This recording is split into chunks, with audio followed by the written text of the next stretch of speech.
ازيكم يا جماعه؟ عاملين ايه؟ يا رب تكونوا بخير وفي احسن حال. ازاي اخلي شعر الرموش والحواجب بتوعي كثيف بشكل طبيعي؟ اول حاجه انا لازم ابعد عن موضوع تركيب الرموش او ان انا اعمل تاتو في حواجبي او ارسم بالقلم حواجبي عشان اسيب المسام متهويه تقدر تستفيد باي علاج او خلطه انا هحطها عليها عشان تتقل بصوره طبيعيه.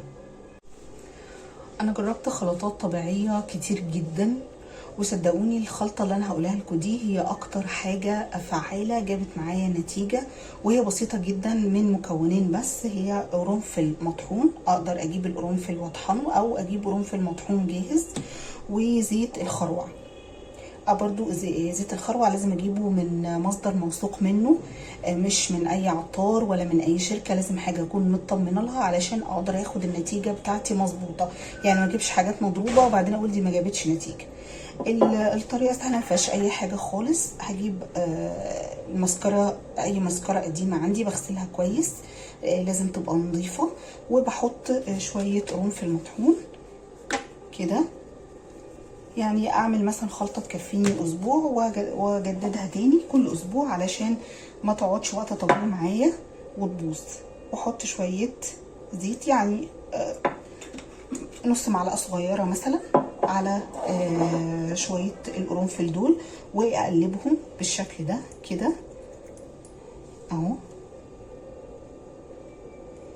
اقلبهم كده، وهعوص كل يوم بالليل قبل ما انام المسكره اهي بالشكل ده، وبدهن على الرموش بتاعتي، الرموش والحواجب دهنه كده خفيفه بالليل قبل ما انام، مره واحده بالليل بس. وبصبر على الخلطه دي مش اقل من شهرين عشان اخد النتيجه بتاعتي. طيب انا لو عايزه حاجه تجيب معايا نتيجه اسرع من كده، فبصوا انا جربت براندات كتير جدا من الماسكارا اللي هي مخصصة لتكثيف الرموش والحواجب، حاجات غالية جدا وحاجات مستوردة. فعلا انا مفيش حاجة ادت افكت سريع وكثيف معايا غير حاجة واحدة بس، وهي قطرة، نوع قطرة اسمها زلاتين، قطرة زلاتين. هي سعرها يعني 100 وشوية تقريبا. القطرة دي اسرع حاجة جابت معايا نتيجة فعلا، بس هي عايزة حرص وانا بستخدمها اكون حريصة علشان ما تأذنيش. انا بستخدمها ازاي؟ وانا القطرة دي لازم تكون موجودة في التلاجة، ما ينفعش تطلع بره التلاجة، لازم تكون موجودة في التلاجة.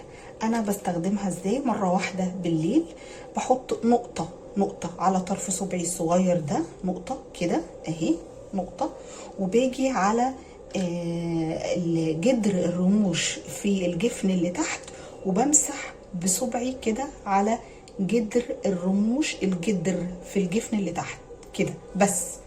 وبغمض عيني ثواني علشان القطرة تعوص الجفن اللي فوق، يعني يبقى الجفن اللي تحت والجفن اللي فوق ياخدوا من بعض. بغمض عيني ثواني كده، بقفلها ثواني وبعد كده بفتحها، وبعدين ببل صبعي او حته قطنه ميه وبمسح تحت عيني، الجزء اللي تحت عيني ده بمسحه بالميه عشان لو جت اي نقطه تحت عيني من القطره امسحها. ليه؟ لان القطره دي لو جت تحت العين بتعمل غمقان، فانا لازم اكون حريصه ولا القطره تخش جوه العين ولا تطلع بره العين. بعد ما اخلص، بعد ما احطها كده على جفن عيني، بمسح بقطنه او بصبعي ببلله ميه وبمسح تحت عيني علشان اطمن ان مفيش اي حاجه منها جت تحت العين ولا حاجه دخلت جوه العين. انا مشيت كده تمام. انا في خلال اسبوعين هتشوفوا نتيجة جميلة جدا جدا. طبعا على الحواجب نفس القصة، برضو احط صبع نقطة من القطر على صبعي وبمسح على الحاجب بس كده بالليل قبل ما انام، مرة واحدة في اليوم.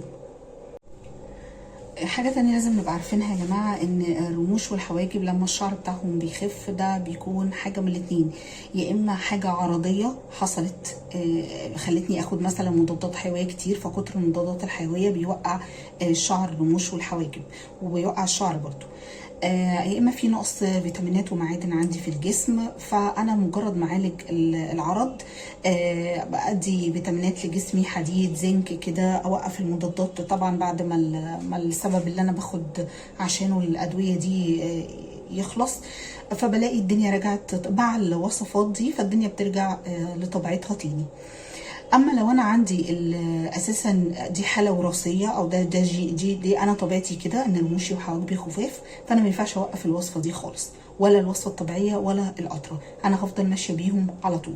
ممكن مثلا بعد شهرين 3 ممكن اوقف في يومين 3 وارجع لها تاني، لكن انا لو وقفت على طول انا الوضع هيرجع زي ما كان الاول. اتمنى تكونوا استفدتوا بالفيديو، واشوفكم على خير الفيديو الجاي ان شاء الله.